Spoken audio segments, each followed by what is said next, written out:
Bandeko ya émission ya Aris TV, tozali présenter bino un événement, hein, comme on dit dans une famille, bandeko bafandi bazo solola. Partout bozali na dimanche lelo le 25 mai 2025, to pesibino mbote. Tozali awa na mboka ya Évray na Normandie. Évray zali proche ya Caen, Évray zali proche ya Vernon na Rouen, pona bato bazafandaka na mboka Rouen. Topesi bino mbote, topesi mbote na bandeko nyonso bakolanda biso ezala na Congo, surtout plus Congo Kinshasa. Toyambi moko ya ba autorité ya Congo Kinshasa tango aye na mboka ya poto alobi pourquoi pas akoki kokutana na bandeko na ye po asolola na bango. Me tolingaki likambo yango ekoka kozala oyo bato ya mokili bakolanda bayeba pense nini ye ayeli biso. Mutu yango eza nani? Mutu yango ezali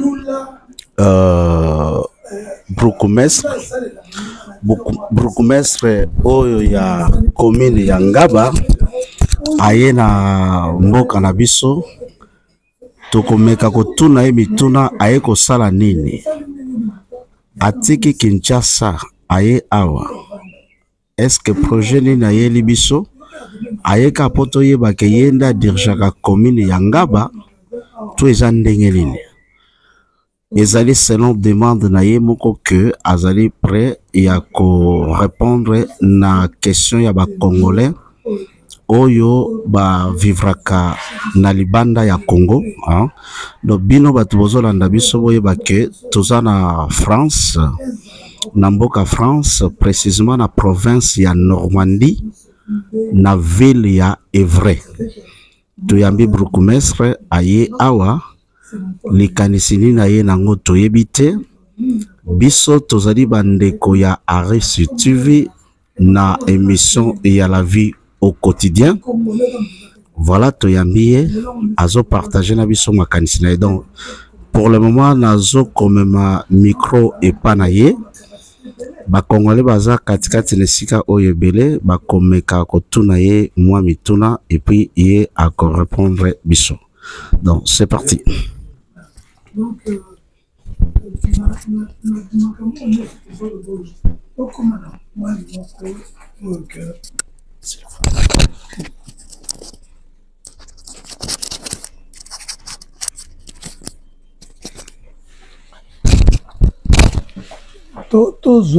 y a bien, on va dire on a ma communauté moussous.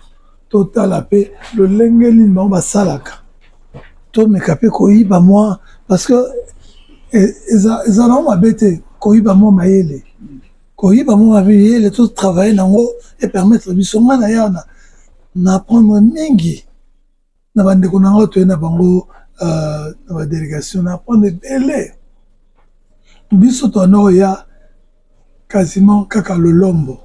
O po pesa biso bo ba ya te biso ba camion pola ba te biso ba boye biso kanisi ya ngonde jumelage. Mais bon, il y a une coopération technique. Bon, on a bango il y a une cuisine centrale. Tous a besoin tous allons la ville na mboka na biso. Ba bi ko to ko pesa bino occasion te. To na mbongo na biso to sumba esika. Biso to kaka 100 millions na mboka na. O millions va détourner, mais bon ko senga batu pa montant moko. Il y a ces collègues qui ont millions de détournés. Parce que on n'est pas conscient de ce que nous sommes. Parce que quand nous sommes comparé à la RDC, les amis américains, mais ça m'a comme un minene, miso, kakabongo. Donc ça là, on a ça là, c'est quoi ça, autocritique.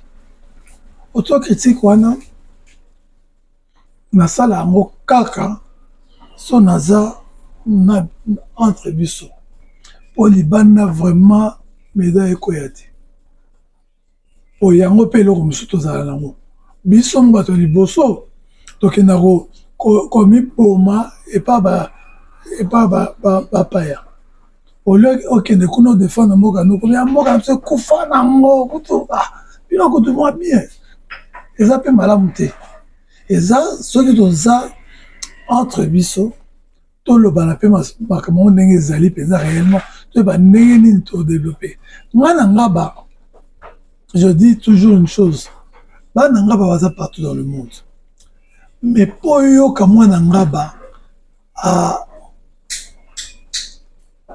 à revendiquer ngaba c'est très rare babetaka o na mwana lemba nsima mai mais nsima mai ezala lemba te ezala ngaba babiloko wana mwa soni wana banayeba bacongolais mosusu na belgique wana akoma ne camerounais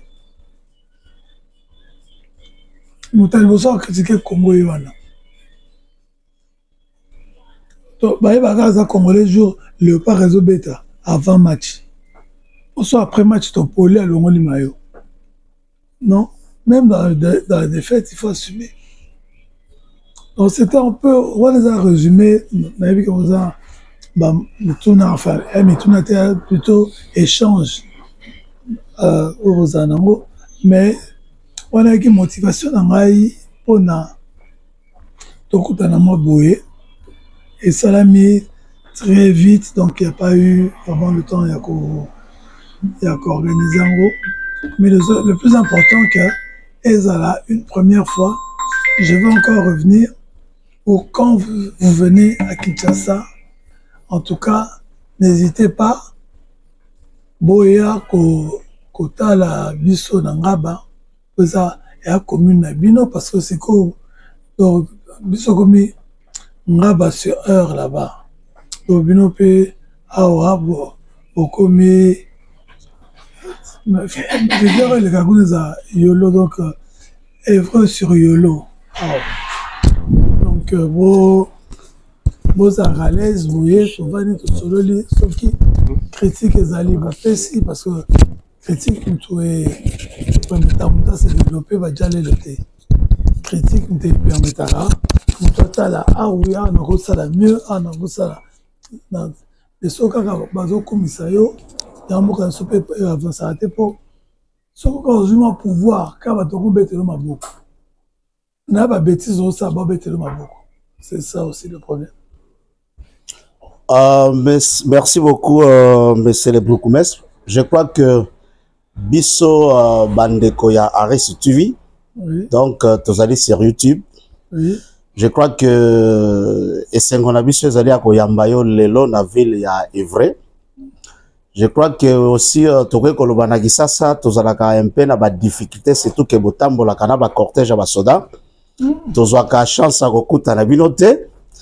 Lelo tokutani na bino donc tozali na moi ba préoccupation to bande comme sou bazali bazana moi ba question ya kotuna yo ebele mais est-ce que mutune zali déjà dès l'entrée de jeu okozala disponible ya ko répondre biso na ba question nyonso to ezana ba question mususu kolinga biso to tunu angote ndena zabwe naye nasona ba frère nanga ok na kobanga nini parce que tu as déjà voir les olenga parce que quelque part les la oyebite soko kobima vivant tote non voir na les bongo kana voir onde oyo kama kamnyoso za toso. Donc merci beaucoup dès l'entrée de jeu je crois qu'on va répondre biso na ba question nyonso. Alors tu oyebi que obengami na kombo ya monsieur Francis Lou Linga, c'est ça? Lolinga. Francis Lolinga. Donc, déposant la commune en Ngaba, ça fait combien de temps? Ça fait depuis janvier 2023. Donc, ça fait maintenant 2 ans presque et demi. Depuis janvier. Mais, oyebi que normalement, ils ont mérité aux à la bourgmestre à commune de Ngaba. Pourquoi? Parce que, Kizaki ont déjà que bino bato favorisaki vol ya ba machine à voter. Oyeba likamoko bana ngaba ba reprochaka yo que bozali parmi bato oyo bazalaki na ba machine surtout yo bazo reprocher ozalaki na 1000 machines à voter na kati ndako na yo. Avia déjà ozala 1000 machines à voter au Tchango wapi o kata moko atika aussi na sima machine à voter kaka o na vota ki nango no sona eza avec ba attaque politique mboka na biso mboka ba diabo. Donc j'ai été en justice, c'est moi qui ai été en justice et j'ai été blanchi totalement sur ce plan. Donc eza ba biloko moko et puis en plus de ça liste à 82 personnes au Batia Kiwana, c'était tous les 81 personnes qui étaient sur cette liste étaient des candidats députés nationaux. Moi, j'étais candidat député provincial. Donc, Ezaka Baba qui s'est comme on a la liste moko qui ne concernait même pas. Dans la liste, il y a fraude, il y a députés provinciaux et c'est là pour m'appeler. Donc, Ezaka, c'était une manipulation. Peut-être, au moins, balobango pe melinga balobaka, baboka libanga na manga ya hôtel. Donc, je pense que je dois prendre ça comme ça. Ça m'a fait très mal au moment même. J'ai expliqué, j'ai passé une année 2024 très difficile parce que je ne pouvais pas. Surtout, papa, c'est vrai ça. Donc, j'ai vraiment souffert dans ma chair, mais Ezaka et l'autre Ponaki, politique, n'acceptant au bongo, j'en veux à personne, mais en tout cas, ces accusations-là n'étaient pas fondées. D'accord. Dès l'entrée de jeu, pardon, au Banda qui déjà que manifestation où les cas qui n'a hôtel de ville, à Wanamboka est vrai, où il y a fait la fraternité. Oui. J'espère aux Zala qui m'dengo lobby, aux Zala qui lobby. J'étais là. Au moment qui benga qui ba communauté ba se défilé, mais chose étonnante, ba congolais, totikali comme on a bangote ba bima. Donc quelque part, ba Zala kabatumoko lokola ba bossana bango surtout yo binoto bato à pouvoir à Kinshasa, boye ba teke na Evray na Normandie pour na bandeko ba kolanda biso mpe musika na Paris na Normandie. À la ville, il y a Evray, donc Evray code postal des années 27 000, qui est à la date où il y a chaque année pour la date de la fraternité, la bateau nous sommes basali qu'on vivre dans Katamboko. Mais puisque les Congolais basali, comment je vais dire, d'ailleurs président Nabango, aïe bagate que événement de Salamaka, dernièrement pour vous dire, Nazala qui tozala qui na bandeko ya Congo Brazzaville. Bande kwa Congo Brazzaville bazalaki na fête à fraternité le kaki et toyambaki délégation ya ambassade na bango donc ambassadeur a délégué qui je crois directeur anani na ye ayaki wana totuna quelques mituna mais tango ekomaki na ba congolais totikala d'ailleurs pour vous dire ton limite que na mboka ya France ambassade ezalaka est-ce que koko yebisa biso pourquoi cette mal organisation ya part na bino? Papa, moi je suis... Charis, je me permets d'intervenir. Le monsieur a son Congolais qui vient voir sa famille au niveau Yabiso local. Ce qui est comique, ce comme à niveau comment on mango chef de l'État, Bakenda qui bazunga qui t'en sait rien. Nous sommes une petite famille, nous sommes une petite communauté. On vient, notre frère qui vient, il vient nous conscientiser. Il a besoin de voir le sien.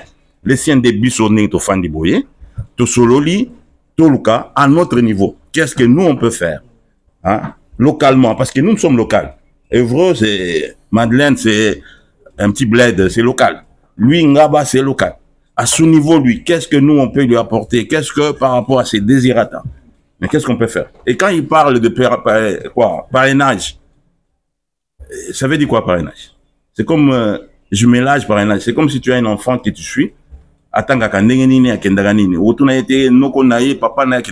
lui, à son niveau local, il a besoin de nous. Si moi j'ai compris, comment est-ce qu'on peut le soutenir?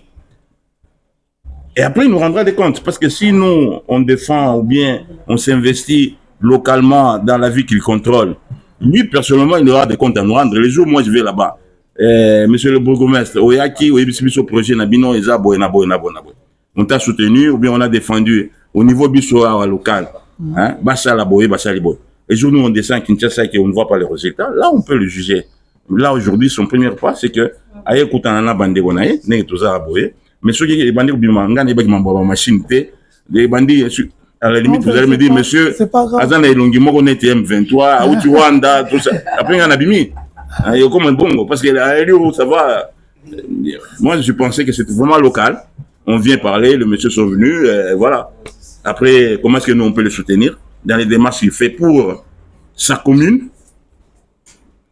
uniquement sa commune, qui est une commune quinoise, et que Bissognos de les Karawana, en quoi est-ce qu'on peut lui être utile? En quoi est-ce que tu peux aider? Après, voilà. Ça, c'est mon point de vue. Voilà. Désolé si j'ai monopolisé un peu. Je peux pas ajouter un mot. Ok. Monsieur le bourgmestre peut répondre peut-être. Oui. En tout cas, comme le frère vient de dire, je ne suis pas le représentant de l'État congolais, tout en faisant pas. Je suis venu à titre individuel. Et ce que j'aimerais dire, c'est que peut-être que ce genre de rencontres peuvent permettre que demain, même les autorités prennent conscience de s'approcher plus de la communauté.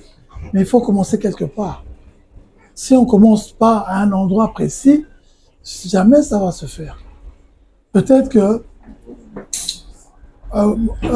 communauté brassavilloise de Congo-Brazza se sont tellement impliqués, eux, que leur ambassadeur s'est senti obligé d'envoyer quelqu'un.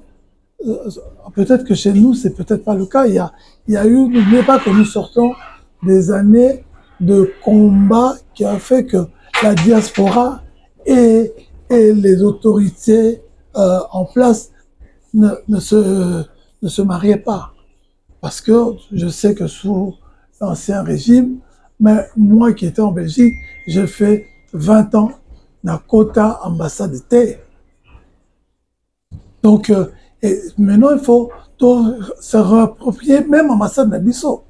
Donc, c'est à nous, à vous, d'aller récupérer votre ambassade pour expliquer à l'ambassadeur que vous existez. Aïe, que Azan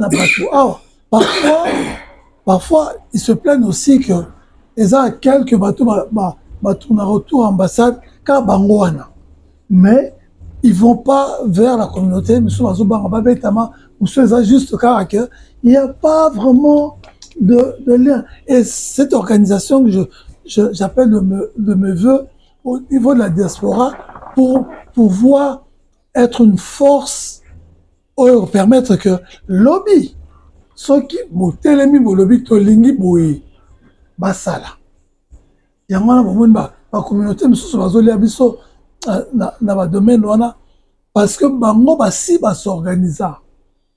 Les lots soko na vu que ma communauté le quoi ouest africain bazara ba référent. Na vu que sur les Kaboboé, on va voir telle personne. Bino awa na Évreux. Soko likambu bomo na nani. Oh comme ya la xanine. Ya zanani. Oh soki to sangani soki bozana ba organisation te ba que les Kaboboé faut que na pas bo. Jamais Bino paie comme force. Oui, ben, je suis désolé, mais monsieur le bourgmestre, je crois, dès l'entrée de jeu, on a qui nous a pris à répondre à ma question. C'est comme ça que, mais dès qu'on a vu sur scène un peu le rôle à dédouaner, on est à protéger. En fait, de toute façon, Yozawa nous allons représenter l'État, l'État congolais. Tous a la chance à cause peut-être le message Nabiso, ils allaient pour me là. Bateau bako qu'on répondre dans ma préoccupation Nabiso. Nous passé question. Ils répondre à leur place. Exact, c'est ça. Donc, si tu as une question, même où ça la capacité, et qu'on voyait ma mécanisme, donc, tu es obligé. Et là, on ça la capacité pour, oh, yo, y est bien, Congo, n'est bien. Voilà. Donc, on va permettre que tout la table question et que soit. Parce que, tu vas colanda biso libanda, bagoya comme on a comme si tout ça va associer, nous avons pour la biso la chance à côté de la chef de l'État, message. Avec tout le respect, avec.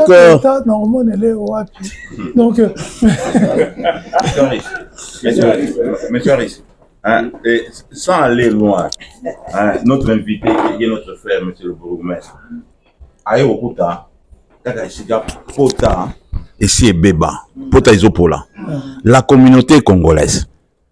On a besoin, il y a chef de l'État, il y a pour tout s'organiser. Ok, il y a 18 millions, je vous informe, hein, il y a 18 millions de Congolais à l'étranger. 18 millions, les statistiques. C'est tout un pays qui est dehors. Nous, on ne pèse rien parce qu'on est désorganisé. Même ici, dans Evrod, total abisso, est-ce qu'on est organisé? On est zolo.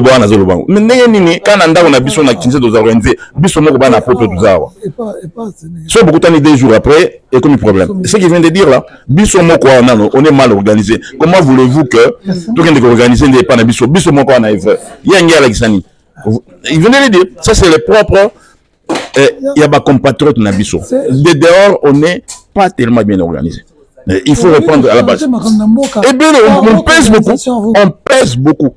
Il y a 18 millions de Congolais à l'étranger. Et les 18 millions là, c'est plus que Bamboka et Belé. Mais on est mal organisé. On ne pèse absolument pas. Voilà.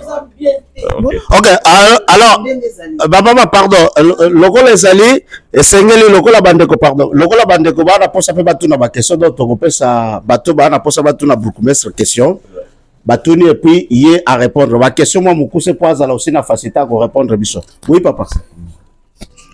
Oui, bon, j'ai beaucoup aimé son courage de venir déjà vers nous. Et vraiment, c'est trop bien. C'est bien parce que vraiment, ce que vous avez dit tout à l'heure, la communauté congolaise ne s'aime pas. C'est vrai. On doit être unis. À l'époque de Mobutu, on était unis. Il faut être unis. Quand on est unis, il y a de l'amour. Il y a le dialogue. Tout ce qu'on peut demander, on peut nous donner comme réponse. Mais il n'y a pas. Il a raison. Il a vraiment raison. J'ai aimé vraiment sa démarche. C'est bien de venir nous voir comme ça. On va être unis. C'est quoi votre question? La question, c'était parce qu'en fait, j'aimerais bien savoir c'est quoi les projets pour depuis qu'il a été au poste. Et qu'est-ce que vous avez organisé comme projet pour la commune d'Engaba? Non, c'est Ngaba? Ouais, le projet. Et est-ce qu'il y a des choses qui sont améliorées? Il y a eu des infrastructures qui ont été aménagées, tout ça, tout. Normalement, c'est comme ça. Il faut avoir un but pour que le peuple puisse réaliser que depuis que votre entrée arrivée, il y a eu une amélioration et construction. C'est ça en fait. Donc, et on aimerait bien savoir aussi dans le futur, qu'est-ce que vous nous promettez pour la suite, quoi.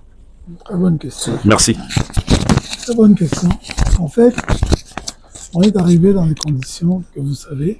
Vous pouvez parler un peu fort, oui, s'il vous plaît, parce que là... On est arrivé dans des conditions que vous savez, après des élections, après... Nous, on est entré qu'en 2023, et c'était directement une année électorale. Donc, à partir de juin 2023, il y a quasiment plus... On a géré le quotidien. Donc les projets qu'on avait voulu mettre en place, non, on n'a pas pu travailler jusqu'à mi-2024, quasiment. Moi j'ai initié plusieurs projets, dont un que j'ai ici, qui va commencer d'ici juillet, la construction d'un marché, de modernisation du marché municipal de Ngaba, parce que les mamans vendent à même le sol. Donc, et puis il y a une concurrence déloyale entre les supermarchés et les marchés comme on a toujours connu. Or, nos mamans là nous ont enlevés. Peut-être que Minerval nous se fout tellement dans mon Wenze. Les lots, une jeune fille à talon à Rokota Wenze pour poto. Les gens ne vont quasiment plus au marché. Il y a un marché, parce que l'assainissement n'est pas au top. Donc, c'était vraiment le premier projet Là, je fais un projet qui est à peu près, pour l'instant, de à peu près 6 millions de dollars, parce qu'il n'y a pas que le marché. Dans la même rue, on va faire ça, on va faire un centre sportif, un centre culturel. Sur la même, donc, c'est le prix global qui fait ce montant-là. On a trouvé des partenaires, c'est des contrats PPP, donc partenariat public-privé, parce que l'État congolais ne nous aide pas vraiment financièrement. On attend les rétrocessions qu'on ne reçoit pas. Nous vivons d'une manière un peu difficile. Donc, on ne peut pas, on n'a pas des investissements, on ne peut pas investir. On peut juste, à la limite, essayer d'entretenir, mais investir, financièrement, on n'a pas les moyens. Donc, déjà, je peux vous dire, il avait l'air de croire que je vais éluder les questions. Je peux vous dire déjà qu'un bourgmestre en RDC n'a pas de salaire. Ça, ah bon?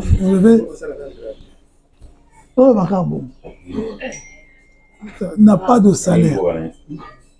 Ça, donc c'est même pas que, par exemple, on a vu ça, il y a salaire, c'est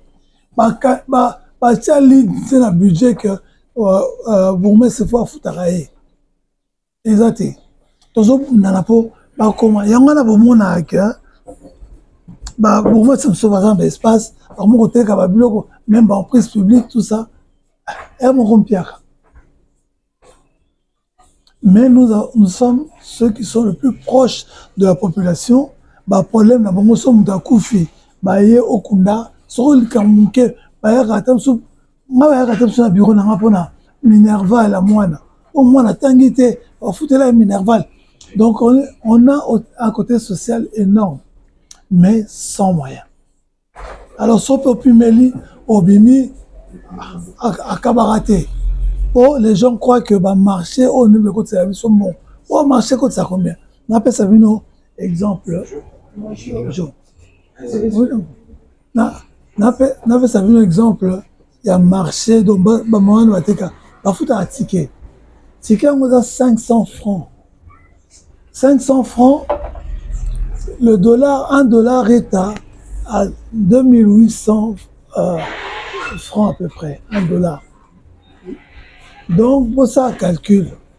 Donc, pour le ça, 1 dollar, il faut à peu près 6 moments. Mais c'est le mouvement, pardon. Bino pe na ba commune bo koma ko balisa na ko senga ka bato ba damna ba ve na ba kita pembe po bo koma ko luisa ngona ba fête. Ce sont des pratiques.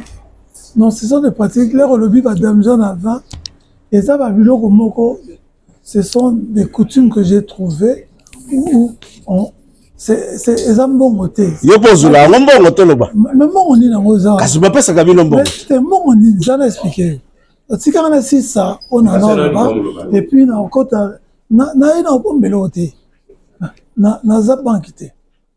Donc 500 francs non pour l'encoquer ça 1 dollar, il faut 6 mamans. Donc pour l'encoquer ça 100 dollars, il faut 600 mamans. 600 tables, voilà. Donc, vous imaginez si bon, on a payé et foutu un transport, il y a des fonctionnaires tous les jours dans la commune.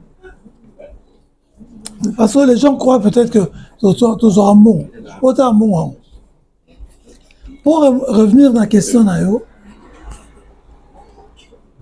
moi, dans ma commune, le mariage civil coûte 70 dollars. 70 dollars. Et encore, il y a toujours des gens qui viennent négocier à quitter la Bissora, tout ça dans côté. À louer ça, il y a 500 dollars. Mais mariage document, acte de, il y a un homme de la Bali, mais on a négocié. Non, on a équené la caisse. Nice, quand je gagne un peu de sous, je dois avouer, ceux qui passent un mariage moko à l'extérieur de ma commune, et comme ici, négociation entre nous, la personne et moi. Mais moi, dans ma commune, ce n'est pas une commune très sexy, où Gombe, to limité, to lembaté, au bateau. Régulièrement, moi j'ai 5 à 6 mariages par mois. Ouais, ça la question tombe le liboko comme ça, tu peux ce micro pour gagner Mwangonga. Na si réponse puisque le ban na madame Jeanne na. Mais bozwa kango. Yo kanga ikasite. Hein? Opposer question ligne réponse té. Yo n'aime tout ça un problème. Yo qui m'a ma réponse. Yo qui m'a ma réponse. Non, tout ça. Problème est avoué. Et ça va coutume moko batu batia. Ba kit ya plastique wana na biso et l'autre sala na. Tous ba salle de fête, ba salle il y a commune, la salle polyvalente, là on va marier les alaka. Na kutaki ninge buka na buka bakiti. Bakiti on a ça tobi, yaka na kiti moko na moi 20, ezaka ko pesa. Moi to so ba 20 na ba masanga na frelater na melango. Donc ezalaka ba elo bouteille à 20 comme so pesi na service on le bambo so 20 bon mais là c'est ça le quoi ka ba pesi bino et le on met là. C'est pas de l'argent. Et puis kiti wana lobby mariage ko ya bato ba vanda na kiti. Donc ça leur montre que il y a grave tout ça va fêter dans la salle à fêter. De toute façon, ils ont la paix illégale. Donc, on a peu de droit que 5 ans va quitter dans 20. Là, la question à poser. L'égalité sur base de quoi? Mais ils ont la loi, mon côté, ils ont tinda qui vient de bosser dans la quitte. Oui, mais c'est pour ça. Oui, avant Kota. Na bengi camarade mon pop biso tout ça na lupango na lobo. Na kopesa adresse te. Na bengi alobi ozana bukumesa biso. Tala ba question ko tourner pour kala mingi ta ko bala. Donc c'est la réponse yo zo pesa wana. C'est la nature qui est. Bato baza. Oui, la tuna qui. Bato ba yaka na ngote. To ça là ba problème moté. Donc ça veut dire quoi? Ezali coutume. Ezali loi tes coutume. Ya lokola lelo balobi na libala boya na boye. Coutume wana po biso to vérifier capé ceux qui bosalaki mariage coutumier avant de balayer ça mutu civilement. Et c'est un des rares pays au monde qui fait ça. Parce qu'ailleurs, il n'y a pas. Biso to salango, il y a moins pour na cadre, il y a moins coutume wana ne va saler lo kwana. C'est que to participer na moi coutume na biso wana. Mais sinon c'est pas obligatoire. Ok, maman, ça la question elle est posée. Maman, peut-être biso combo s'il vous plaît. Quand il y a une sengi comme va biso ba bi. Ngapela pia combo. Yes. Ba biso ate comme tanga pia combo, ngapela pia combo. Ngai so dikabla nango loba nango ba pana monsieur Bourmis nango ba pana yo soki journaliste soki na nango ba pana yo lobi ke ba ngota ba sasa mariage ba senga ba pesa ba senga soki ba 20. Mais eza lokola biso pe out sasa ma usomo da bali. Na comme champagne to pesi monsieur le maire eza lokola ba pesi cadeau eza la ngota ke 5 à 20. Ngala ko tuna ka yo monsieur soki monsieur le Bourmis nango tuna boy. Ngala question nango tuna kanga ngala kasi bino kuna ba futa ka bino bien vous allez bien na ville na yo wana vous allez yo za Bourmis c'était pourquoi pas ozana obenga ba jeune ndenge ville zali salité ba jeune ba sala ka moi ménage yo futa ka ba konto ba futa ba ko bino te on a maman toujours moi depuis na utilisé ba jeune à peu près 30 tout le temps mais na Congo rien n'est gratuit mutu mokote a osala le loko ata policiers autres na ebo qui na terrain so aussi si ozongi azela on peut c'est quelque chose est-ce que c'est bino ba futa bino bien on peut ça bato wana te mais tous ça salaire parce que le so bato futa bino bien ozo bato ba saka bisala ba bongisa ba quartier na yo ozo le kumu ndenge mosusu Bourmis ngaba zo no zo kei bata propre parce que o sala quelque chose à bien normalement tous ça il faut pas faire ça biso ko mbongo na rétrocession na mbongo wana to ko sala misala wana ba futi biso en 2 ans et demi, et ça lit total 50 000. On a eu 2 fois 10 000 $ sur Gentini Mobila. Depuis l'excellence de Daniel Boumbaye, à Fouta-Bisson en octobre, 10 000 $, en décembre, 20 000 $. C'est tout.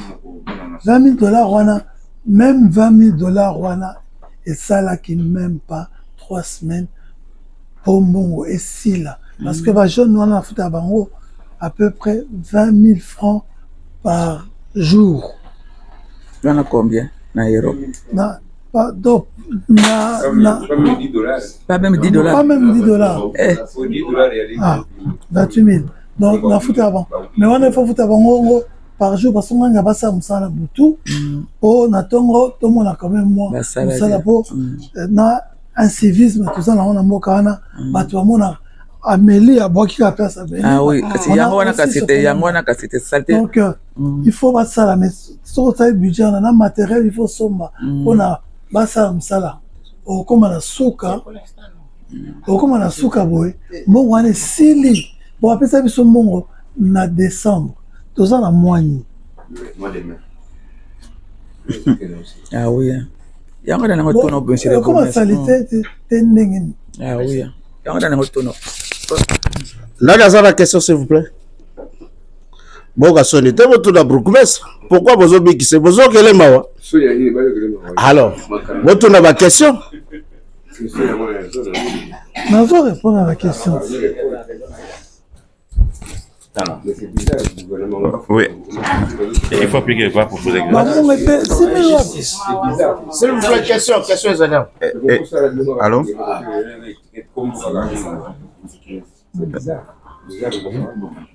Nalbi, c'est un constat, c'est même pas une question. Le bourgmestre a lobby tango bayaki na ba délégation ya Bamboga Msusu, et il s'est senti mal parce que azalaki emoko amonaki communauté na bisote et communauté Msusu bazalaki ba accompagnant qui ba oyo ya bango oya biso yaki, il s'est retrouvé tout seul. Moi j'aurais voulu savoir parce que ça c'est un constat, on n'y était pas. Pour y être sérieux, même dans les démarches au sale, particulièrement à Évreux,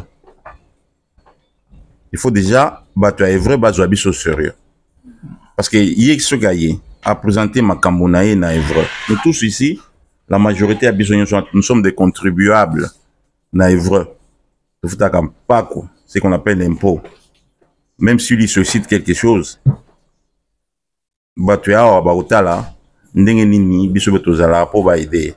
et nous, notre obligation, comme il vient là, c'est de savoir quel est le projet, na jumelage de la ville à Évreux.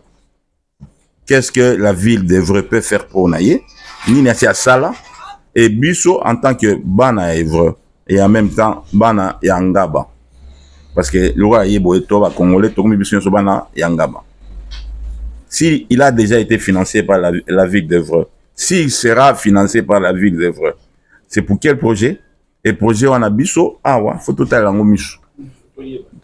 et comme il y a piqué, parce qu'il y a dans le baquet, c'est un parrainage, les années tu as moi la moko moi l'encassi, yo futalaga minerval, ça a comme une classe nini, natinda kimbongo boyane passé et a boye a comme wapi. C'est ce que nous devons savoir.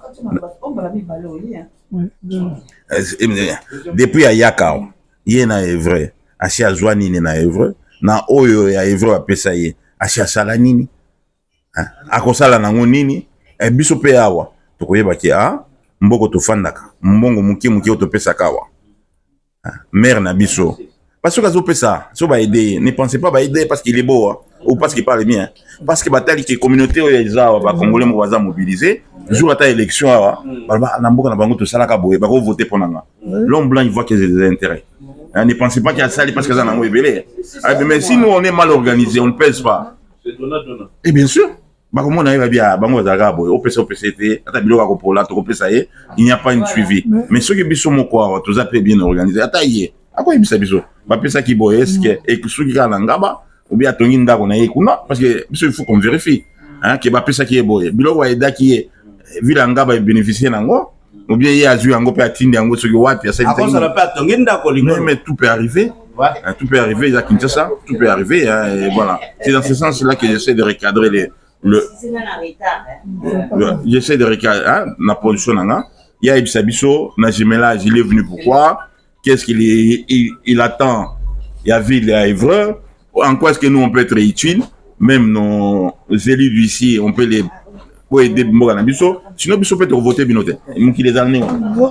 Voilà, étudiant. Vraiment, but il y a réunion Oyo. But dans réunion Oyo, c'est ça. Voilà. Pourquoi? Papier Azawana, parce que j'ai vu ouvrière, il y a jumelage à Zawana. Quand on a dans le bamin, il y a plus dans le domaine que Ngai. On a au Koutango, il y a un côté, ça faisait déjà 4 ans, jumelage à Zalaka. Mais en termes clairs, tout le la vérité, Nanu et le Kumoro ya malonga. Vous la ça. Bamsusu koto bazawana o bazo travailler na bango makasi. Convention biso to signer na Évreux, ba signer na Évreux te. J'ai pas compris. Pour lui. Donc ba moka na ko Sénégal na à Maroc. Convention o commune nga signer na agglomération ya Évreux. Ba signer na Évreux te na Kenitrato na Zinachur. Mais bah avancer makasi va côté. Il y a des investissements chez eux. Voilà. Par rapport à Panabiso. Par rapport à Panabiso. C'est tout simple parce que leur communauté ont pesé. Voilà. Et nous, notre communauté, on est passif. Voilà. On a signé un bon papier, mais les élus, c'est comme ça. Vous ne rappelez pas qui est bon pour être fandi. Et voilà. Seul le logo tout ça, awa, ça fait 5 ans. Après ça, il y a camion moko. Et ça, cacao. Camion et ça. Maintenant, comment on a battu? Mais qu'est-ce qu'il faut? Parce que j'ai fait le calcul, je vais vous dire, on est entre Bisso, Naïbisango Mundelete, Nasali, pour comme à la Kinshasa, il faut n'abimisa 11 000 $. La douane. Frais de douane. Mais, il faut le mois qui est en soutien en verse, et qui est donc, frais on a nyonso. Pour cette somme-là, je ne l'ai pas. Et puis, je ne suis même pas sûr que le camion c'est là entre Matadi et Kineoko.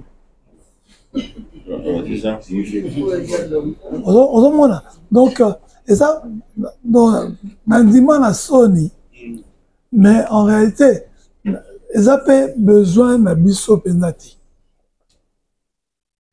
Ils ont besoin plus de développer la coopération mususu que babilo gozo bao bango boaki to ke na kuna ya wala na mona que il faut pe biso to apporter quelque chose na Évreux, peut-être en termes de nangaba na mboka apporter quelque chose na mboka kuna te na biso ngaba to les Congolais doivent apporter quelque chose dans. Parce que moi, je Maroc, on peut s'entendre la côté, on a accord signé. Homme d'affaires, on va investir. On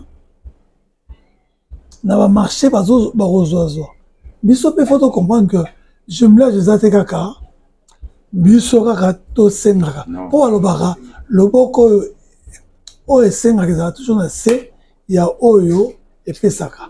Mais biso ça tout si mal beaucoup boy. Biso ta sous coopérer à transfert de technologie permettre biso d'évoluer biso par contre peu jeune bango ba ko travailler kuna ba former ba tout kuna ba jeune on va zoom ça la petite ba zoom expérience mususu en dehors de leur pays parce que na Sénégal ba jeune ba longaka ba keko ko l'accès ça ba brique kuna ba sali ba donc, école, c'est cet échange-là.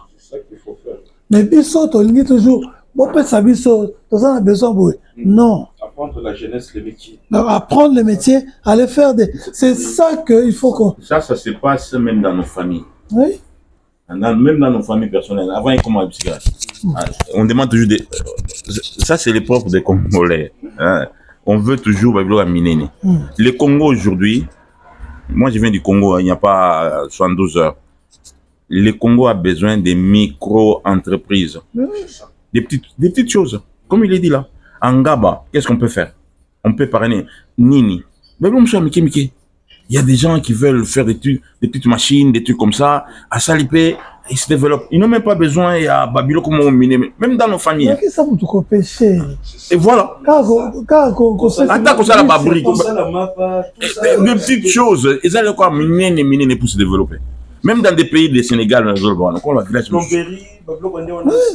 Machine car parce que la pouille à maille bimsa maille bonaboye au lieu de camion bablo caminer miner et comment tu vas dépenser $11,000 na camion mo epola alors que ceux qui investir ça des boules à maille ta eloko mususu ta sieri moko boy na ngaba mais c'est le pourquoi ouais d'accord mais c'est le pourquoi parce que ils ont là tout ça l'église c'est que au bandaka côté ya biso na kimia mutuna ngana lingina tune sali boy parce que tant que le babala qui s'abat ko péché par rapport à l'élo par exemple na ba commune oyozo diriger sikoyo okomona que toi ba kolone za komata insécurité ko lobate eloko nini par exemple yo tie na place po na ko diminuer taux insécurité wana surtout na commune ngaba esika wapi baza ko kata bato ba machette tous les jours papa wana vraiment esika na hôtel melo omoni moto ozwi na lobo wana moto va répondre parce que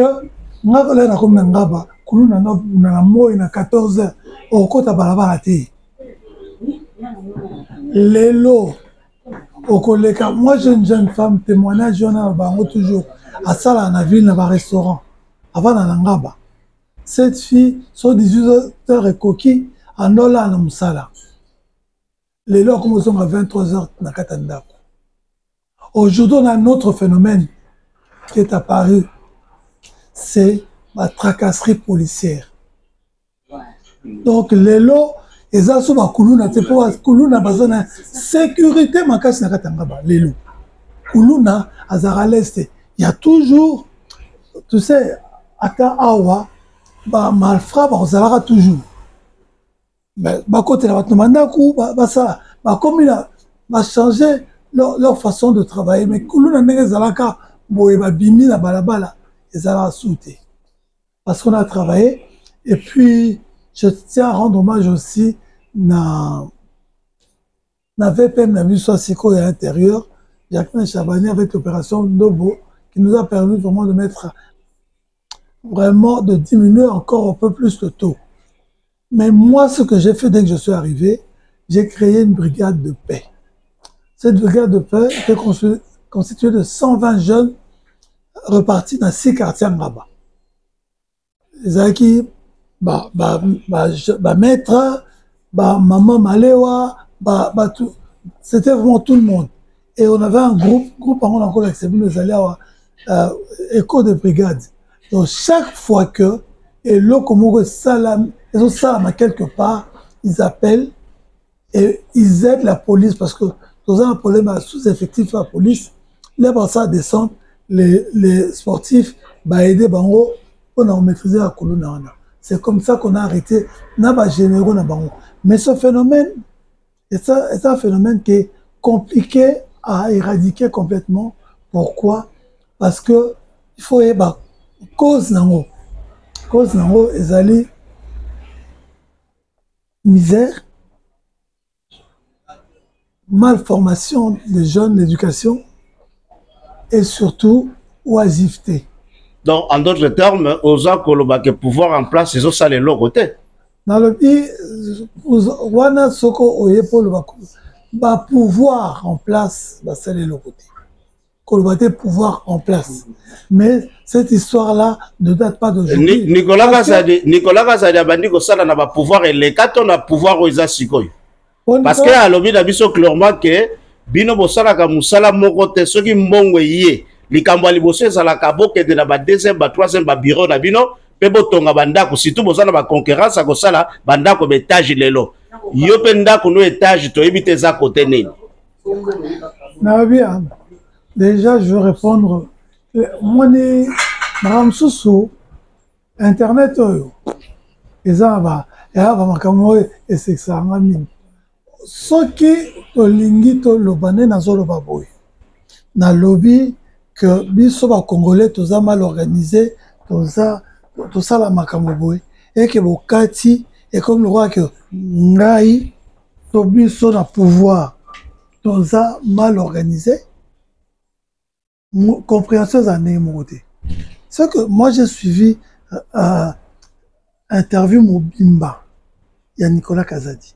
Nicolas Kazadi a dit que le mal congolais est que nous, ceux qui m'ont voyé, on commence d'abord par se le partager avant de réfléchir à ce qu'on va en faire. Ah, mais à l'Obiango, pas pour le gouvernement, à l'Obiango, pour nous tous les Congolais. Ah non, non, non, Si. c'est pas, non, non. Moi, Mais c'est le Groupe-Mess, pas tous les Congolais qui dirigent, non. Non. C'est là, maman. Mais c'est les Groupe-Mess. Non, papa. Ou alors, non, si ça, non, parce que, donc, bisous, nous, c'est Hollanda qui intervient ailleurs. À l'objet clairement que, bateau ba dirijaka. D'abord, à ce condamné même entourage à chef de l'État. C'est-à-dire que ceux qui m'ont côté, ceux qui côté, babandakana nous kabolango, yambo bacha en place service sengel basala. Tout le monde a suivi ça. Bisous non soba congolais to dirijaka te. Donc vous allez pas dire que bisous non soba congolais. Même hier Moutalobi, mais oui. Non, mais en fait, ce que je suis en train de dire, c'est que je suis en train de dire, c'est que c'est justement ça. Mais l'autre le bien, tout le monde ça des mots. Et là on a le bien. Avant de répondre, la mission c'est la qui va pas. Et là on a le bien. Tout tient s'appuie sur nos démons. Nos démons c'est ça. C'est que nous tous, même bazali bando bazo critiquer, so batie wana azaka la même mentalité que wana. Donc tout tient va combattre sur le bateau parce que biso nyoso on raisonne de la même façon, comment tourne à biso. Donc, c'est ça qu'il faut essayer de faire en sorte que, donc, comme la masse critique, qui ne pense pas comme ça, pour que demain, Mokanaso ait évolué. Donc, c'est pas commencer à invectiver les uns par rapport aux autres, parce que, tous on a un régime nuance. Je ne veux pas monopoliser. Toi qui n'aime pas qu'on s'éparpille. Oui. Dans mon coup, c'est moi, qu'est-ce que je veux vous demander? Oye awa, pour koutana na l'État. L'État, oya biso, des œuvreurs. Hein, bon, olobi bo signé, ba accord mo bien na ba musuna ba signé te. Nangi na iba ba accord ango zandengeni. Na biso boy, toza. Biso, nous sommes le. Comment est-ce qu'on appelle les habitants d'Engaba en français? Les Gabiens. Hein? Les Gabiens. Les Ngabiens. Bon, tout ça va Ngabien biso nyos. Ngala mo na limité, mais na minito yo, ngola uza na komi mo na Ngaba. Tout ça va voisin. Yo uti na Ngaba. Oui. Hein? Quels sont na niveau na biso? En dehors ya mairie na biso ba oyo. Biso awa tant que des Congolais awa. Qu'est-ce qu'on peut vous apporter? Qu'est-ce que vous attendez de nous? Qu'est-ce qu'on peut faire dans des petites choses? Hein? Avant gana ba ke maire na nga signaki tout kindaki. Muto azan na moi eloko akosala. Ezala moi école. Ezala ka moi apport na ye albike. Moi na vraiment gobo ya salaka paye di banga na ye na commune na nga na kindaki na zongi yango o le toloba Nicolas Kazadi nga na yebi Nicolas Kazadi na lia pa na été je viens de Kinshasa na bita sika fana kate mais ngaba na lika kwa mabulu na lika vana kinde bisika na musuna mulaki mabulu mo na ngaba na moni kolo ngaba zao na biso boye hein nini tokoki ko sala na ngamba nazala mwana nkasi moko atanga na ekolo na ngaba en dehors, c'est une participation individuelle. On n'attend pas toujours que l'État y a bon abo. Nga y attend que moto ngaba. Je na zongi pe na ngabo yo. Peinture ba tiakuna. Biso bana flani to kotizaka bo to moni elembo. Moko na biso ki ko na bi, moni bino mbongo bo saki 10. Mais c'est les maires qui a kosaki bisoté. Ati di banga moko, di bulu moko bo la biso to biti pe na tolo to lobi bana evre tout ça là il ko moko na ngaba. Ça c'est concret, c'est simple. Le reste là et on n'est pas là. C'est à la base. Ngaba, c'est notre territoire. C'est Ezaï Bandeni. Moussou Soukoulanga Nebite. Nga ceux qui n'a pas si le maire n'a pas si mon participation dans la Toyokani. Junga na Kei. Nangaba na monité. Il y a Rozonga les choses. Je vois combien la bia à mon amai. Nga na pesa qui participation nanga. Na komi nangaba kakandengo lo baki wana. Au Kosaki biso. Mais nga ba Moussou bango ba sala ki bakendaki. C'est trop loin. Il est Azaya kokangama biso. Na niveau azaliko, total na ngaba ni tukosa. Maman on a besoin ni. mai wana est-ce que pêche wana boko continuer ka kopesa ndenge wana awa biso toko sangana to pesi bino ka mwa eloko boye o memi yango na valise okie kuna lobitala bana evre bayaki boye machine oyo ya fufu oyo tuzotia na coin wana eza don ya bana ya evre junga pe na yene bi esalaka biso na yo kadise ndengo ya bible c'est le bourgmestre na kisasa ko ya mbosusu non cela ya minga te cela ya minga akota wate comment na boete basalaka sima na ba garde du corps ta kuna zonga kuna tout ça répondre voilà monsieur je commence par la fin et puis déjà nga témoin nga azaliao on a aussi qu'elle parole à l'obapo ata makambo ya jumelage oyo moto avanda yango avandi awa ngai te moto avanda yango azali awa ye moto ifona peut-être aloba ce que ebanda ndenge nini ti ekoma ndenge nini omoni soki moto alingi koyede yo okoyebisa te po ede ngai fosala boye toloba yo na niveau na yo omoni yo uti Kinshasa bozali awa moto abungi Kinshasa aza te selon yango nalobaki likama organisation d'abord ya communauté parce que oyo ngai naza na besoin yango sikoyo eza plutôt ndenge ota oloba do otiaki bongo mosapi place il fallait kotia que soki bino bokomi makasi bosinteresse na likambo oyo awa mpe baprojet nyonso tokosala ekobouge bino moko mpe bokoki kodeside il y a plein d'orphelinats na ngaba ata Moussa Pamba. Moi, je viens de voir ça. Exact. J'ai donc par terre. Les galères. Ousousou, bala balalaka. J'ai des images de l'hôtel au galère. Exact. Il souffre. L'État n'est pas prêt. Et j'ai pas les moyens d'aider tout le monde. Moi, en tant que bourgmestre. Dernièrement, Nini orphelinat moko o na soutenaka nani ville à Evrope et Tarbon Amboko et Zikaki. J'ai fait plein de missions, d'appels pour que les gens viennent aider. On a reconstruit ça. Donc, ce sont des cas concrets. Moi, ce que je veux faire, naïe que c'est ma bino mbongo. Na osenga bino mbongo mpona ngai te na osenga bino te bopesa ngai mbongo na osenga bino bosorganiser bosala quelque chose vous êtes obligé moi je peux simplement vous faciliter les choses bokende bosala ngo boye bokogérer ngo bino moko ngai te non kogérer c'est un peu compliqué non te nalobi na kotia bino na bato oyo bokoki kotravailler na bango on n'est pas obligé ngai nazala nga moko susu bopesi ngai yango nakende yango non parce que lobi okoma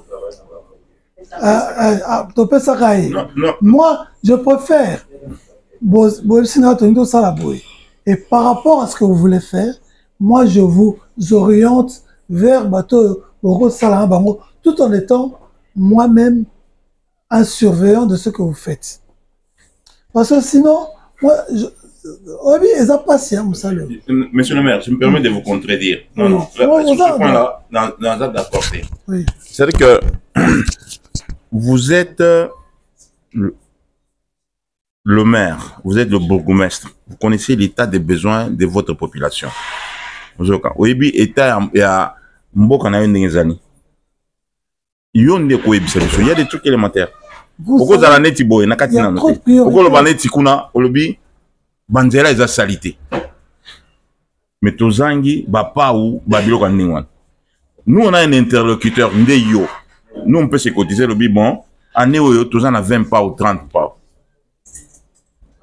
toluki moyen nini kokomela kuna po basala salongo chaque week-end sikoyo kozongela semaine mais bato basala nani ba volontaire kozala mosusu koyebisa bango ke non ya kofuta bino eza te bandeko na bino oyo ya libanda batindeli biso bauti po tosokolaka vine na biso bao bakoninga kosala ofele yo nde ozala supese oyebisa biso soki bango baloba te il faut mwa eloko biso tokotala ndenge nini tokosala et que biso notre interlocuteur ekozala yo jo tokoya parce que yo nde oza na terrain obi tala babiloko botindaka wana basokoli balabala fulani chaque samedi basalaka bapeti wana il faut kopesa bango boye c'est-à-dire que aujourd'hui biso tokoki il faut un état des lieux parce que yo nde oye na commune na yo na commune na nga école fulani ezanga batonne et balabala boye biloko moko mike en quoi est-ce que vous pouvez nous aider et notre interlocuteur eza yo parce que biso so tosarranger toluki moyen nini babiloko niko okoma kuna soki po ya salongo soki batia peinture soki libaya soki ndenge nini moto tokotuna résultat yo nde ozoreprésente en tout cas na sepeli na approche na yo je dois avouer que je suis pas contre le point de vue on n'est pas là on est eza échange des alaka oyo ki moninga oyo ya lobby oyo moni ki okozwa ozwi oyo pe okopesa opesi approche wana opesi kamoko précis on a nanoba sur la généralité mais effectivement mais moi j'ai tellement de priorités na tellement ba biloko ebele oyo nasangi ba moyen que so na bino pendant tokosala ta 4 heures du temps parce qu'il y a beaucoup de choses que je vois faire que je dois faire mais ozoluka likuta liboso outa wapi mais vous en avez fait des fonctionnements ya wapi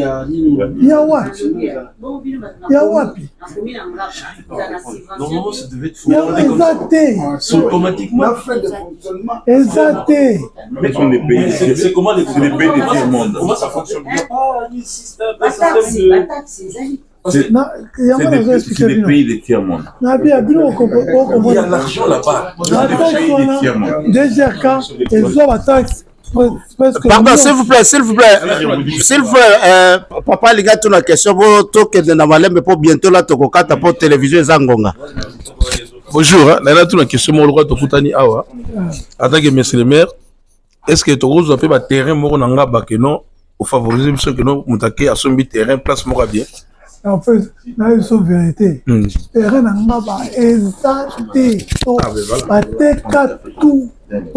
Attends que tu peux natonga ONG Oyo, nous sommes obligés de senga l'État est désaffecté à venir Ngalema Oyo pour notre retourner loko terrain vide exact attends ngamoko. Et c'est comme ça là. Il y a pas de chef coutumier na ngaba eza na kata ville ya Kinshasa. Eza le quoi malukuto c'est l'été.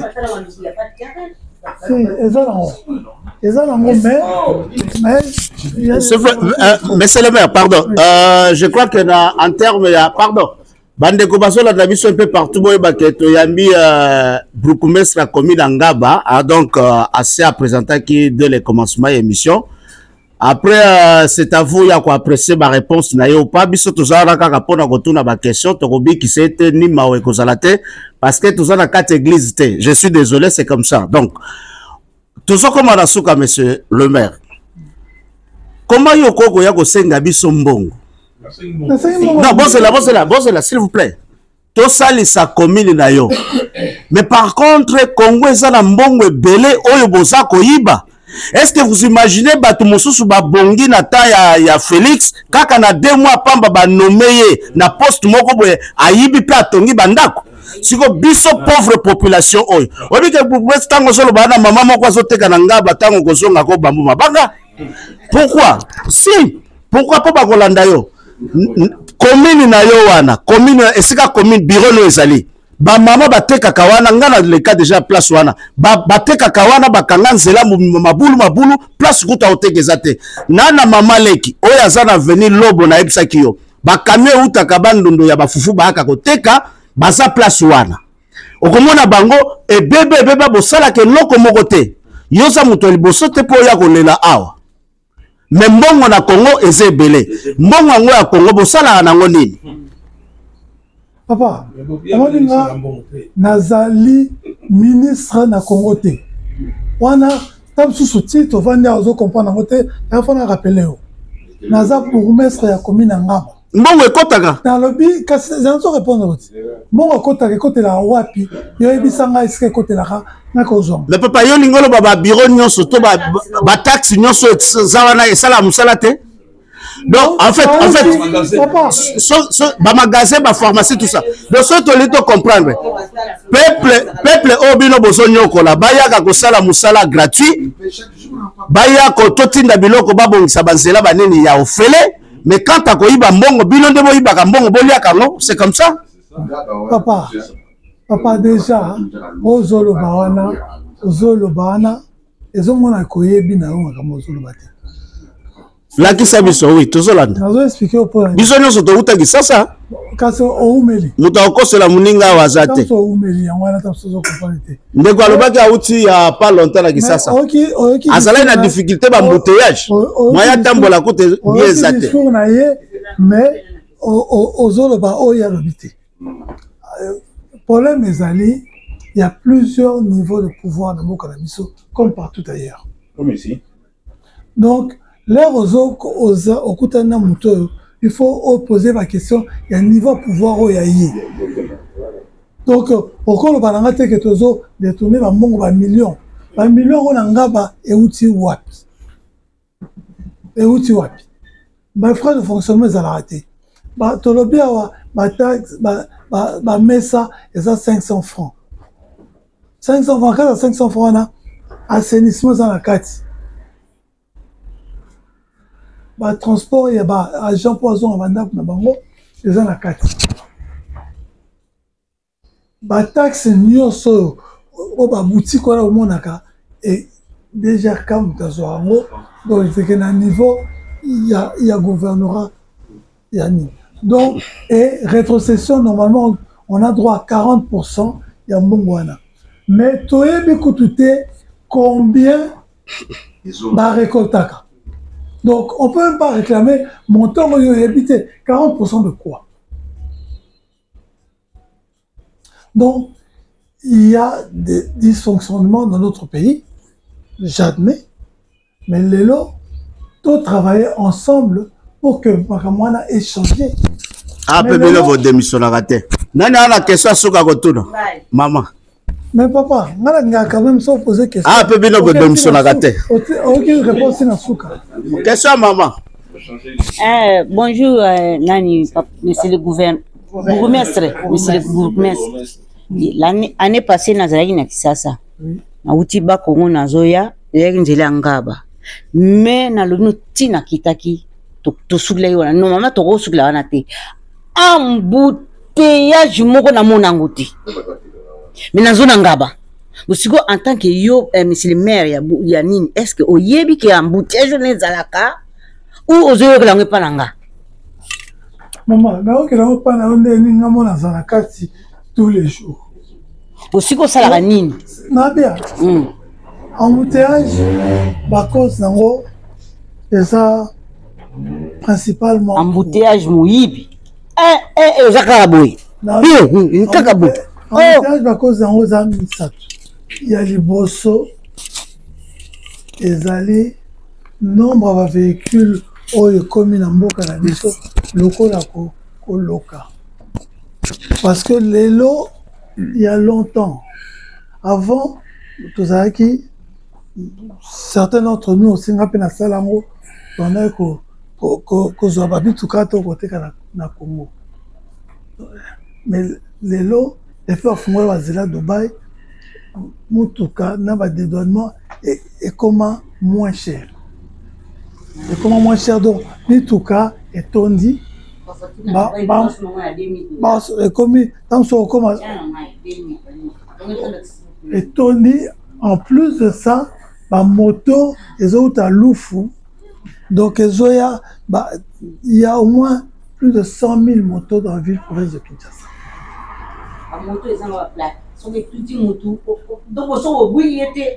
Donc, nous sommes sali que nombre, il y a un véhicule et Makisami. Deuxième cause, la route est minité par rapport à nombre de véhicules. La route secondaire sont pas dans même la route principale est baby parce que quand même une et les la route est prévue pour 15 tonnes. Quand même 50 tonnes les canards dans la route les autres Noki. Mais attends, ils vont pas assez vite par rapport il y a la vitesse de bébés là. Tellement que nombre de véhicules, n'a pas poids de véhicules les équipes, ni dans on va ça. Kalita Banzela. Je viens de là. Le gouverneur a ça le système, il y a circulation alternée. Oui. Il est le plaque père et l'équipe lundi, le plaque impair et l'équipe mardi. Et puis mercredi passé. C'est mis tout cas pour dans la ville. Ils ont commencé à faire ça. Le problème c'est que c'est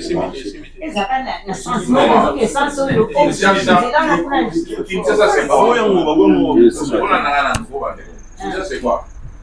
Kinshasa, c'est 4 millions d'habitants. Les collecteurs, tout ce qui est au bassin de la salle, c'est pour 4 millions. C'était 400 000 même. Aujourd'hui, il y a 20 millions d'habitants. C'est pour vivre, on est les années qui vont malgré nous. On va tous pour 100 000 personnes. Donc, combien 1 million? Attends, c'est pas combien de ça. Et il faudrait un niveau na parce que j'ai pas de choses gros pas comme ça.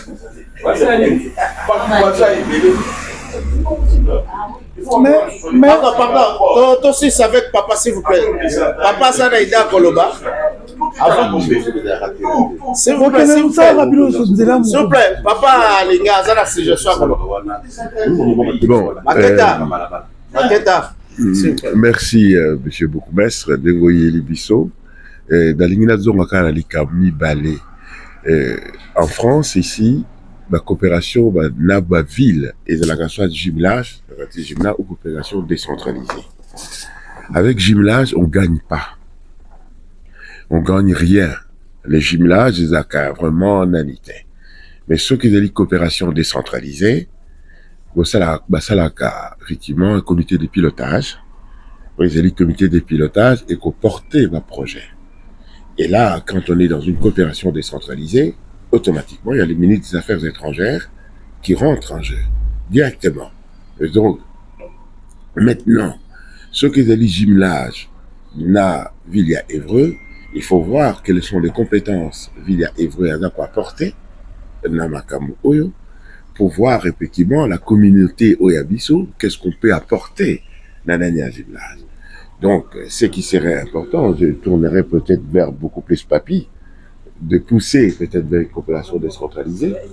Et c'est ça effectivement qui va permettre à la ville d'Engaba d'aller beaucoup plus loin. Donc, il faut total, effectivement, jumelage en gros, quelles sont les compétences, qu'est-ce qu'on peut améliorer. Et la communauté, c'est ça, il faut qu'il y ait un cadre. Cadre, je l'ai dit, pourquoi? Parce que moi-même, j'ai fait des coopérations d'étrangers dans un pays étranger. Et je vois effectivement la dimension électorale, la dimension d'organisation. Les gens décident d'apporter effectivement une aide dans la Bango, n'importe quel. Mais il faut organiser. Et la coopération décentralisée, vous gagnerez beaucoup plus que la jumelage. Même la jumelage, on peut gagner beaucoup plus, mais il faut effectivement te définir, vos définitions qui en haut, de voir avec la ville d'Évreux, Papy il est là, de voir, écoutez, là on peut aller beaucoup plus loin, là on peut y aller dans ces cadres-là.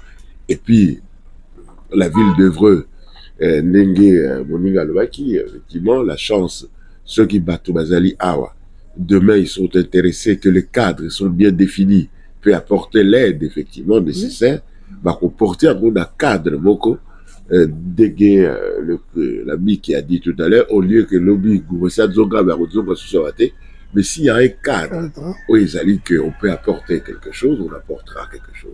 Mais on commence tout d'abord à analyser ma structure au Signaki, et puis après on essaye d'avancer dans ce sens-là. Ok? Merci. En tout cas, pour votre gouverne, on a depuis le mois de mars créé un comité de jumelage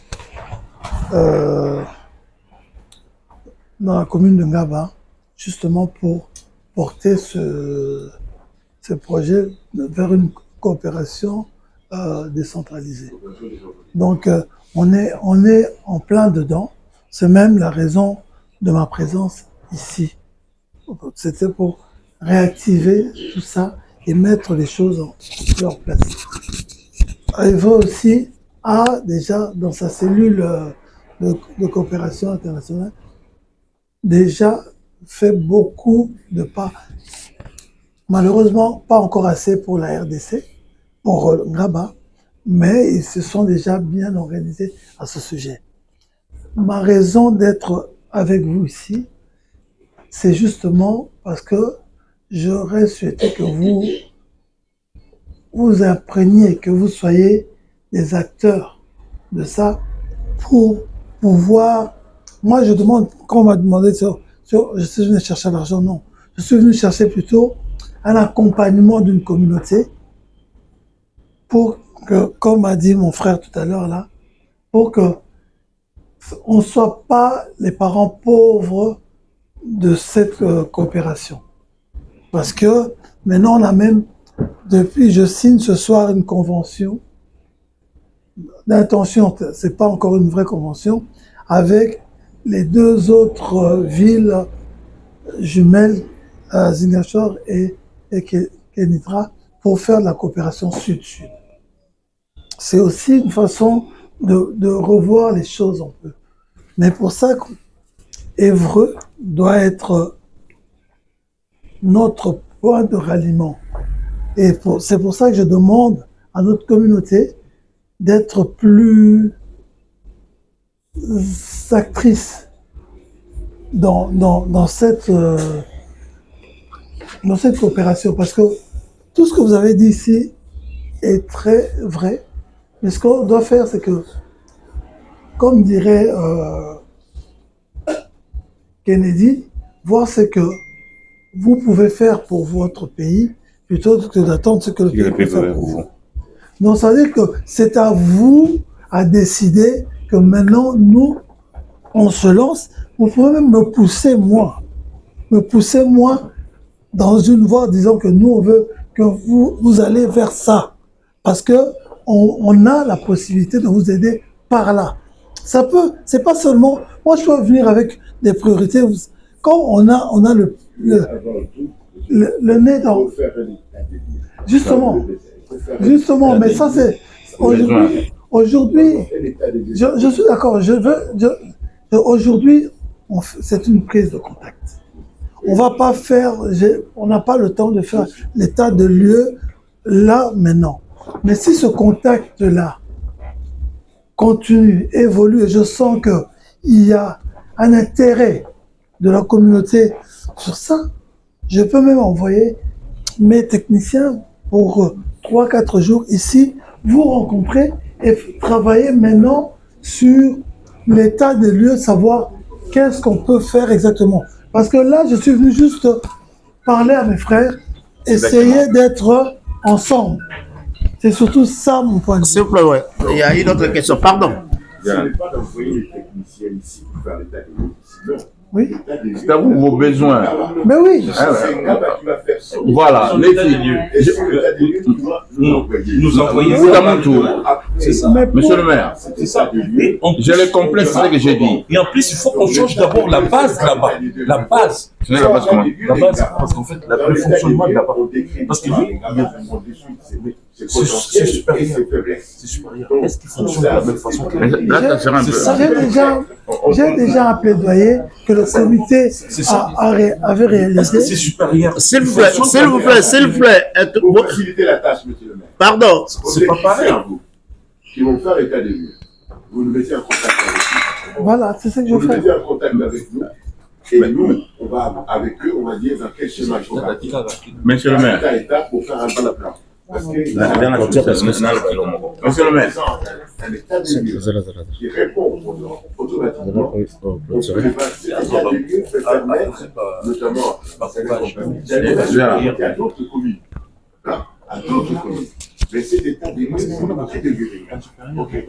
Parce qu'ils ont déjà commencé avec Papi sur ça, ils ont déjà commencé avec Papi. Monsieur le maire, s'il vous plaît. Monsieur le gouverneur, dans le biboy. Monsieur le maire. Monsieur le gouverneur, dans le biboy. Omoni, Oyazoloba, Mbutamutu dans le biboy, parce que besoin d'un pas primaire. Moi, je fonctionne avec des communautés ébélées. Ah, on a ibi, n'a pas misala. Et quoi, c'est exact.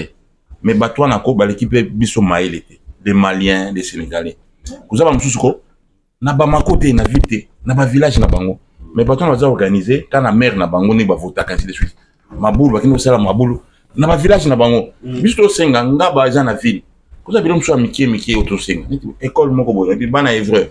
Nous avons école moko, beaucoup ça dit ça école en encore. Bateta propriété dans école. Bah la fulani, hein? C'est ce qu'on vous demande. Et ça, ça a été mis. Beaucoup aidenga. N'a pas ou n'abino, hein, ça suivi puis peut être c'est ce qui est important dans l'état des lieux.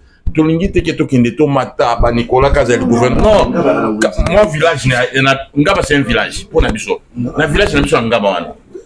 Et là qu'on y biso et l'emboni ni biso ko salisa. Peto lande lango qui est. Biso ndeba na evre. Tout sangana, tout ça là basali biso boy. Na biso mino ba malien o zo ba malien o. Hein, ya mon fermé bonaboy. Na ba village na bango. Ma boule ya mai ba. Pardon. Et pas ma mère na bango. On va voter à bango. OK, pardon. Local la télévision Zangonga, je crois monsieur le maire.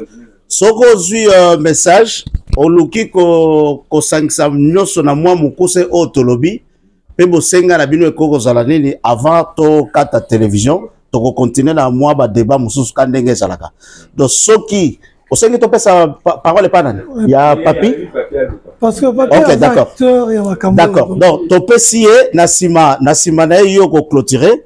Attends to continuer makamusu na sima mais ndeko na biso à télévision azo obligé à kokata. Oui ndeko Papi. Tout d'abord déjà je tenais à vous remercier parce que c'est sur votre propre initiative que vous avez souhaité rencontrer la communauté congolaise sur la Madeleine. D'ailleurs, je vous disais qu'on n'avait pas beaucoup de temps, mais malgré tout, quand même, je trouve quand même qu'on est assez nombreux de manière à pouvoir échanger. Il y a sur 3 points que je pourrais revenir. La toute première, déjà, je pense que c'est très important, comme pour vous, monsieur le bourgmestre, comme pour moi qui pars régulièrement au Congo, certains de nos compatriotes pensent que je vais récupérer des valises d'argent. Et c'est très très bien que vous disiez de vous-même, que vous-même, vous ne percevez rien et que c'est très compliqué pour vous. Donc déjà, c'est une très très bonne chose parce que bon, voilà, quand je pars, on se dit peut-être que vous me donnez quelque chose en retour ou peut-être je vous apporte des choses. Alors c'est complètement faux et c'est très très difficile d'ailleurs par moment quand je me rends en Gaba, par moment je suis obligé de prendre de mes propres... C'est mes propres finances personnelles que je vais pour pouvoir apporter de l'aide aussi bien à l'orphelinat ou à d'autres endroits. Le diagnostic dont vous faites allusion, il y a déjà un diagnostic, d'ailleurs il vous l'a dit, il a mis en place sur le plan, il y a un responsable qui aujourd'hui a fait un diagnostic sur le besoin qu'éventuellement, soit au niveau de la diaspora, soit au niveau de la ville d'Évreux, que nous pourrons apporter. Ça, à mon avis, je pense rapidement, on pourrait avoir les éléments très prochainement. Ensuite, il y a un autre diagnostic, monsieur le bourgmestre l'a annoncé tout à l'heure, il faut comprendre que nous ne jouons pas sur le même terrain de jeu avec d'autres communautés. Ça fait la deuxième fois qu'il vient sur Évreux. On voit très bien quand nous avons affaire à la communauté sénégalaise, la communauté Guinée-Bissau ou du Maroc, à l'occurrence Kenetra, que même nos autorités, vous sentez quand même qu'ils donnent plus d'importance à ces communautés-là. Pourquoi? Parce que, ils votent, et puis ils sont très organisés. Ils sont très très organisés. Moi, j'ai eu la chance d'aller visiter Ziguinchor, voir les travaux que la ville d'Évreux a pu réaliser sur place là-bas. Une grande maison, qui s'appelle d'ailleurs la maison d'Évreux. fait en briques en terre compressée. Au Sénégal, il y a quasiment 2 fois dans l'année, 3 fois dans l'année, des camps chantiers où des jeunes hébroïciens, nos enfants d'ici, ils vont là-bas pour pouvoir travailler. Donc toutes ces choses, ça montre quand même que nous sommes différents. Il faut se l'avouer. Or, le moindre faux pas qu'on va faire, ah, papy, ouais, il a peut-être pris l'argent de là-bas, il a fait. Or, les autres, c'est leur propre argent qu'ils investissent par moment pour pouvoir construire tous ces bâtiments-là. Monsieur Bourgmestre disait tout à l'heure que nous avons signé des contrats. Alors, c'est peut-être pas le bon terme, la convention tripartite qui était entre la commune de Ngaba, Évreux et ma structure hors Congo. Et là où ils voulaient en venir, c'est pour dire que, contrairement à d'autres, nous avons plus de chance puisque notre convention est quasi la seule. Aujourd'hui, le Sénégal, le Maroc travaillent, on va dire, plutôt de manière un peu officieuse. Il n'y a pas un document comme nous avons, nous, au niveau de la commune de Ngaba. Il faut savoir que la commune de Ngaba a signé cette charte avec la ville d'Évreux, mais avec 63 autres communes autour. Puisque M. Lefranc, qui est le président de l'EPN Évreux-Porte-Normande, quand il signe, il engage Guichinville, Angerville, etc., etc. Donc même avec cette convention, on peut... C'est l'AGLO qui a signé, via l'AGLO. Via l'AGLO. Non, c'est l'AGLO. C'est l'AGLO, excusez-moi, non, c'est l'AGLO. Tout ça pour dire, en tout cas moi ce que j'ai entendu, il y a des volontés, des part et d'autres, de pouvoir accompagner la commune de Ngaba, parce qu'à partir du moment où Ngaba s'est marié ou s'est jumelé avec Évreux, donc les Hébroïciens deviennent tous des Ngabiens. C'est ce que disait frère Patrice. Si quelqu'un, avec votre accord, peut peut-être être l'intermédiaire pour un suivi de ce qui est donné et comment c'est utilisé là-bas sur place, moi je ne vois pas d'inconvénient. Donc il faut améliorer l'opération qualitative. D'accord. Si effectivement ça a été signé au niveau de la GLO, cela veut dire qu'il faut faire genre des cellules de personnes qui doivent essayer le plus commune de effectivement la signature, il faut signer quelque chose, et il y a une volonté, est-ce qu'il y a une volonté à venir? Donc cette volonté à venir, il faut qu'il y ait une cellule, c'est bien ça qui doit animer, effectivement, c'est ça. Parce que dans toutes les coopérations décentralisées ou gymnase, il faut qu'il y ait une cellule, il faut le suivi. Donc, on voit au niveau de la clause, donc c'est ok, ça engage le commun tout autour. Mais est-ce que la volonté maintenant, qu'est-ce qu'il faut aller voir à notre commun? C'est ça. Le problème, même quand on va le voir, il faut avoir un état des besoins. Vous n'allez pas le voir pour le voir, on dit voilà, nous, en Ngaba, voilà nos besoins. Est-ce que vous pouvez nous aider à financer ça ou bien nous accompagner? Il doit avoir un état des lieux de Ngaba. Il y a un état des lieux, mais on a fait un constat. Moi, je pense que il ne faut pas attendre énormément de nos collectivités ici. Parce que d'ailleurs, la ville d'Évreux, en tout cas à ma connaissance, n'a pas autant d'argent que cela. C'est plutôt plus, vous l'avez dit tout à l'heure, cette signature, cette convention pour accompagner. C'est demain peut-être de déplacer 15 techniciens sur l'assainissement, peut-être sur... Voilà. C'est plutôt dans ce sens-là. On a un document qui permet de pouvoir donner du crédit, hein, crédibilité vers d'autres des bailleurs de fonds. Voilà, et vous assigner, etc., etc. Mais concrètement, récupérer du financement, vous le savez d'ailleurs, c'est très compliqué. D'ailleurs, les Hébroïciens ici, ils disent, mais attends, mais on va aller donner des sous là-bas au Congo alors qu'ils n'ont pas de quoi manger ici. Alors, pardon. Monsieur le maire, s'il vous plaît. Par rapport aux news qui est évoqué, s'il faut aussi qui s'arabiso lelo, message nini au quoi lancer, surtout les accords communs de temps musus. Demande nous aussi na ba ndeko ba bourgmestre mususu ba occuper ko organiser pour rendre ville Kinshasa le plus belle comme ezalaki na kala. Alors message ya nini okwe ko sukisa na mokola lelo. Message ya liboso na senga na biso nyonso ba Congolais ya diaspora to sangana to lingana nani to sangana to meka ko s'organiser vraiment pour organisation wana c'est ça là que ba tu vas biso pe au sérieux et là liboso yango wana quant à nos communes en RDC il faut vraiment élève biso photo munana ma casse tout ça munana tous les jours ezali civisme ya population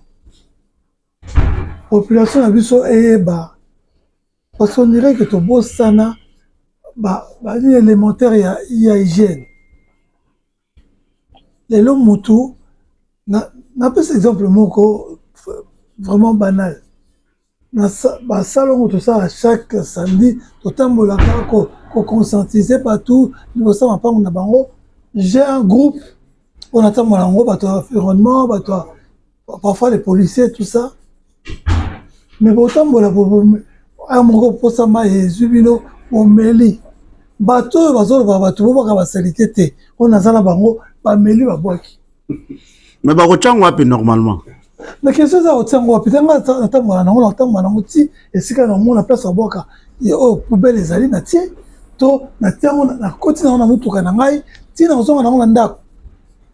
Ça veut dire question zali kozaka te ko trouver la raison te il y a salité na yo soki lelo yo a obimia o moni poubelle te o lobi ko poubelle ça te na boaki non oko luka otamboli nango o luka esika oko boaka et puis to tsaba poubelle ngala tsaba poubelle na ngaba na tse partout non seulement babuka yango mais l'air ezalaki nanu okuta salité eza autour ya Kindoki et c'est un peu blanc voté c'est le mal il faut même changer